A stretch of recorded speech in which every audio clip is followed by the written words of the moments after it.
सबसे श्रेष्ठ है। आप एक पत्र और जारी करके बताइए कि हम भारत में कब तक श्रेष्ठ रहेंगे और कितने श्रेष्ठ रहेंगे, पिछड़ों से, दलितों से और जिन जिन जातियां भारत में रह रही हैं उन सबसे हम कितने अग्रे हैं।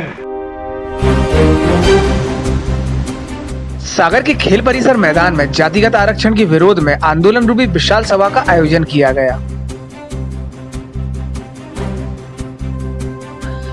जिसमें सागर जिले के साथ साथ आसपास के जिलों से भी ब्राह्मण, क्षत्रिय एवं वैश्य समाज के लोगों ने बड़ी संख्या में एकजुटता दिखाते हुए लगभग 4000 लोगों की उपस्थिति में यह एक सफल आयोजन रहा। इस आयोजन का प्रमुख उद्देश्य जातिवाद बढ़ाने वाले आरक्षण को समाप्त करते हुए आर्थिक आधार पर आरक्षण लागू करवाना रहा। ज्ञापन के जरिए सवर्ण समाज द्वारा प्रशासन और सरकार से मांगे की गई कि आरक्षण को जातिगत न रखते हुए आर्थिक आधार पर लागू किया जाए, ताकि हर जाति के गरीबों और वंचितों को इसका लाभ मिले। संपन्न परिवारों को आरक्षण की कोई आवश्यकता नहीं है। साथ ही पदोन्नति में आरक्षण बंद किया जाए।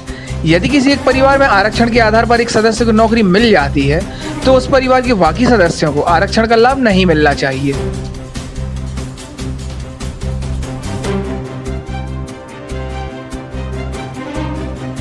कार्यक्रम था देश को अंतरंग कलह से बचाने के लिए कि देश में राजनीतिक दलों के द्वारा जातिवाद फैलाकर आपसी मनमुटाव उत्पन्न कर दिया है, जातियों में भेद बनाकर जो देश में गृह उद्योग होने की प्रकार पर पहुंचा है, उसको बचाने के लिए पुनः ब्राह्मण सवर्ण समाज आज सागर के मैदान में इकट्ठा हुआ है। जो जातिगत आरक्षण, जातिगत विद्वेष फैलाया जा रहा है, उसको समाप्ति के लिए गरीब हर जाति और हर वर्ग और हर धर्म में होते हैं। गरीब की कोई जाति वर्ग नहीं होता है। वही मांग कि आप गरीब को आरक्षण दें, उसी वर्ग के आप आकलन करके देखने के बाद समीक्षा करें। उसी वर्गों में बहुत सारे गरीब हैं जिनको एक बार आरक्षण मिल गया है, उन्हीं के परिवारों को बार बार आरक्षण मिल रहा है। इसका हम लोग विरोध करते हैं और उसी के विषय में जो अभी वर्तमान में सवर्णों को 10% आरक्षण दिया है, उसमें इतनी सारी अनियमितताएँ हैं कि वो कल्पना से परे हैं। इतना जटिल बना दिया है कि एक साल में उसकी वो प्रमाण पत्र जो बनाते हैं उसकी वैधता भी खत्म हो जाती है। हज़ारों रुपए लगा के वो प्रमाण पत्र बनाया जाता है और उस प्रमाण पत्र बनने के बाद भी कोई सुविधा नहीं, ना उम्र में छूट, ना अंकों में छूट, ना फीस में मनाही। आपने ही कहा है कि सामान्य वर्ग के गरीबों के लिए 10% आरक्षण है। जब आपने ही कहा है तो फिर उन गरीबों को सुविधाएं दीजिए जैसे अन्य वर्गों के लोगों को दी जा रही है, पिछड़ा वर्ग या ओबीसी या एसटी को। उसी प्रकार एक मांगों को लेकर आज है सागर में। अगर शासन आपकी मांगों को नहीं मानता है तो अभी आंदोलन आप कब तक चलेगा? बहुत जल्द भोपाल में एक विशाल जंगी आंदोलन होने वाला है। निश्चित ही सरकार जाएगी जैसी 2018 में गई थी। उसी प्रकार माई के लाल किनारे पर आप ब्राह्मण हो या सवर्ण हो प्रताड़ित हो चुके हैं बीजेपी सरकार से, है ना।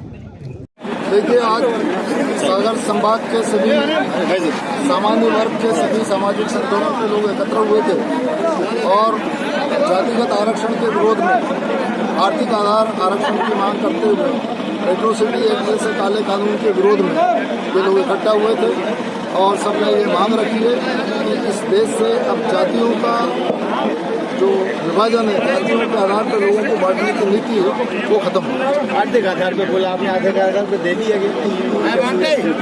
ईडब्ल्यूएस को ही केवल आर्थिक आधार पर दिया है, लेकिन बाकी वर्गों को आर्थिक आधार पर नहीं दिया है। सभी वर्गों को आर्थिक आधार पर मिलना चाहिए।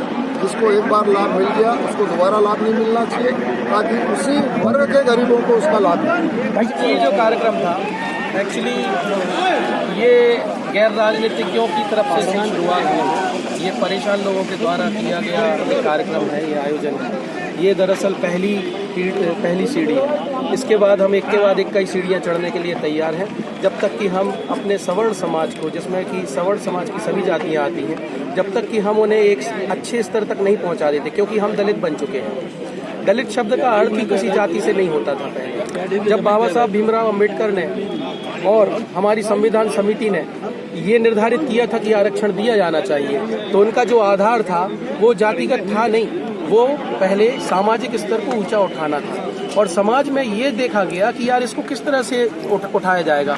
तब उनका ध्यान गया कि कुछ विशेष जातियों के साथ में ज्यादा अन्याय हो रहा है। मैं स्वीकार करता हूँ कि उस समय अन्याय होता था।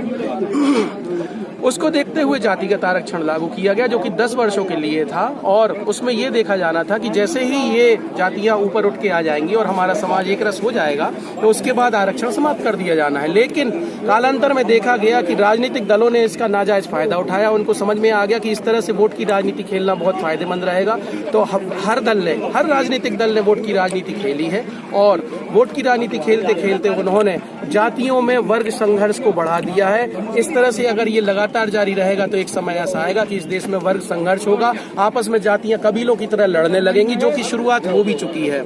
आप देखते हैं कई जगह पर इस प्रकार की वैमनस्यता लोगों के बीच में डेवलप हो रही है। 10% जो EWS आरक्षण दिया हुआ है सरकार ने, उसके बारे में क्या बोलेंगे? 10% EWS एक प्रकार का लॉलीपॉप है।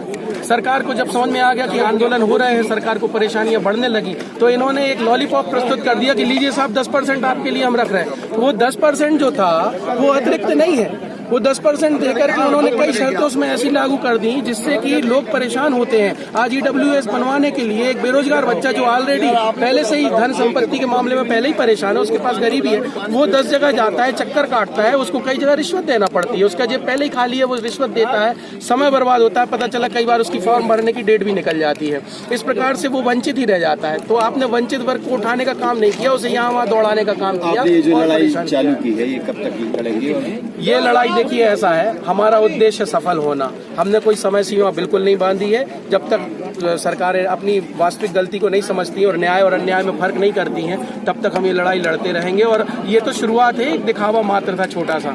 अभी ये हर जिले में होना है, गांव-गांव में, तहसील स्तर पे भी होना है। एक बात मैं आपको बिना पूछे बता रहा हूँ कि जैसे ही इस आंदोलन की खबर निकली और हम लोगों ने सोशल मीडिया पे और अन्य जगह प्रचार करना चालू किया, तो राजनीतिक व्यक्तियों के गुर्गे, मंत्रियों के भी हो सकते हैं या अन्य दलों के गुर्गे जो हैं, वो जगह जगह मीटिंग बिठाने लगे कि 27 तारीख को हमारी फलानी समाज की मीटिंग है, 27 तारीख को हमारी वहां पर फलाने समाज की मीटिंग है, ताकि इस प्रोग्राम को डिस्टर्ब किया जा सके। इस प्रकार से हमारी संख्या अभी तो आधी आ पाई है।